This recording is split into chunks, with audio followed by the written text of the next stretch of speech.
Welcome to Two Open Doors, the podcast that explores our power to open or close the doors of relationship with the important people in our lives.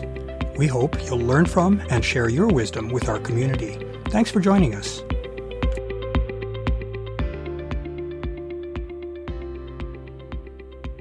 I often marvel at the seeming miracle that a healthy and satisfying long-term relationship represents. Life is full of twists and turns, challenges and upsets that can threaten the integrity of a deep connection between partners. Through it all, though, such partners are somehow able to navigate the rapids. Indeed, such trials can even result in a stronger bond between partners, one that has been battle-hardened. For a relationship to show this level of adaptability, both partners must surely have the right stuff to contribute to the relationship. In this episode, we'll consider the role of compatibility in planting the seeds for an enduring relationship. Compatibility is a multifaceted thing which shows all of the complexity and variability that seem to characterize us as human beings. In broad terms, we can look at compatibility through the following lenses: that of shared sources of motivation, shared values, beliefs, life goals, and sources of enjoyment, shared understanding of the world of things and people, similar processing style in setting goals, decision-making, and follow-through in pursuing goals, complementary attachment styles, good management of negative or reactive emotions by both partners, and behaviors that increase relationship resilience in the face of stressors. In addition to these, differences between partners also have a role to play in compatibility. Let's consider each of these in turn. A sustainable couple needs to have common ground in terms of the things that they wish to pursue together in life. Of course, as individuals, each member of a couple can also be motivated to pursue things that don't especially interest their partner. For some couples, opportunities for social interchange are major motivators. Such couples may revel in regular opportunities to attend parties, go dancing, relax in bars together, or just hang out with friends. Other couples especially enjoy physical experiences, such as going on adventures together, or enjoying cooking and dining, or hot tubbing together. Most couples enjoy exploring each other and themselves through sexual experiences and through other sensual pleasures. In being motivated by the pursuit of similar things in life, a couple has more to share with one another. For two people to be compatible, they both need to live in the same world. That is, they need to at least roughly agree as to their guiding beliefs, values, and life goals. The major facets of this shared understanding of the world include overall worldview, such as in politics and in their views on the nature of people, as well as views on religion or spirituality. Do the partners believe in an afterlife and all the consequences of such belief? Or are they more focused on a secular perspective in which living each day fully, productively, and benignly is the guiding light? Is one partner mainly guided by facts, logic, and science, while the other discounts the power of reason in favor of a life guided by faith and following one's emotions? Significant differences in these areas can, over time, create a deep rift between partners. For a deeply connected relationship to last, the partners also need to agree on what life goals are the most important to them. Those goals may include the pursuit of personal power and influence, the attainment of achievements and recognition, acquiring nice material possessions and having memorable adventures, the pursuit of sexual and sensual pleasure, and the creation of rich and rewarding relationships, possibly including the nurturing of a family. Of course, any given couple is likely to find several, if not all of these goals to be important to differing degrees. To avoid conflict, though, the partners need to be pulling in similar directions. Having one partner driven to pursue advancement in a demanding job that has no boundaries, while the other partner is focused on spending quality time raising a family, is a likely recipe for relationship disaster. In a durable relationship, a couple performs a balancing act in which each partner supports the other's personal life goals, while both partners also co-create an environment in which they pursue their joint life goals. Mental and emotional processing style is one facet of compatible relationships that may not immediately come to mind. Processing style includes three broad aspects of how we humans process information, that is, how we set goals to pursue, how we make decisions, and how we pursue actions that we've decided to take. In setting goals, we can emphasize our personal needs and desires over those of others, or vice versa. We can focus on pursuing material objectives, or social goals, or conceptual goals, such as in creating ideas, or learning, or other mental pursuits.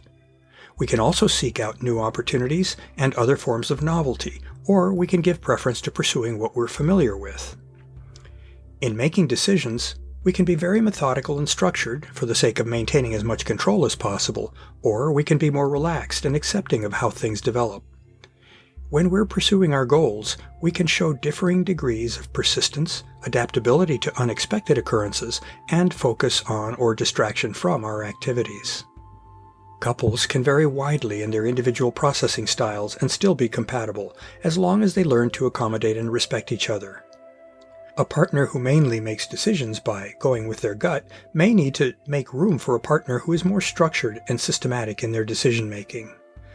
Accommodating differing processing styles can actually make a couple stronger, in that, taken together, they have more possible ways to respond to life challenges than if they were identical in how they saw and responded to a given situation.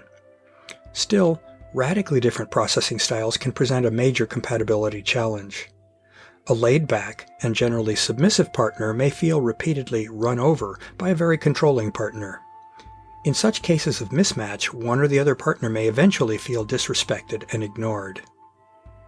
We've reviewed the important concept of attachment style in earlier episodes. Attachment is a very important component of compatibility in deeply connected couples. Different combinations of the 4 basic adult attachment styles each come with their particular set of benefits and problems. In brief, 2 securely attached individuals tend to have a stable and satisfying relationship. In fact, pairing one securely attached person with an insecurely attached partner often still results in a stable relationship, since the secure partner is often able to avoid or mitigate triggering the insecure partner. Other combinations of attachment styles may work better or less well, depending on the particular combination. Some can be compatible if each partner addresses the sensitivities and vulnerabilities that are associated with their particular attachment style. We humans have reactions to the adverse or challenging events in our life. How one manages those reactions can have a big impact on the stability of the deep connections in which we're involved. We typically respond to challenges with one or more of 4 emotions that I think of as reactive emotions: anger or rage, fear or anxiety, sadness or panic, separation distress, and disgust. The eminent psychologist Jaak Panksepp and others have shown that there are actually separate identifiable neural systems that underlie these emotions. Each of these mediates behaviors that are appropriate in certain circumstances, such as in the anger of self-defense that can drive us to attack a challenger. In relationship, though, excessively strong or inappropriate reactions can cause upset for the couple. That's the case when a partner has anger management issues. To sustain a healthy and stable intimate relationship, both partners must manage their own reactive emotions so as to avoid overreaction or inappropriate actions. Partners can choose to build their awareness of their reaction patterns and to learn how to manage those reactions to avoid impacting their relationships. What makes one relationship resilient while another breaks under seemingly trivial stresses? Much of the answer undoubtedly lies in how well the partners are able to support one another. One of the big benefits of being in relationship is the opportunity to share the many things that life has to offer. That's certainly true for the good things in life. Sharing them seems to make them even sweeter. However, it's also true for the opportunity to also share life's challenges. While the partners in a couple remain individuals with their own private goals in life, they are also members of a team. As such, their caring for one another motivates them to support each other.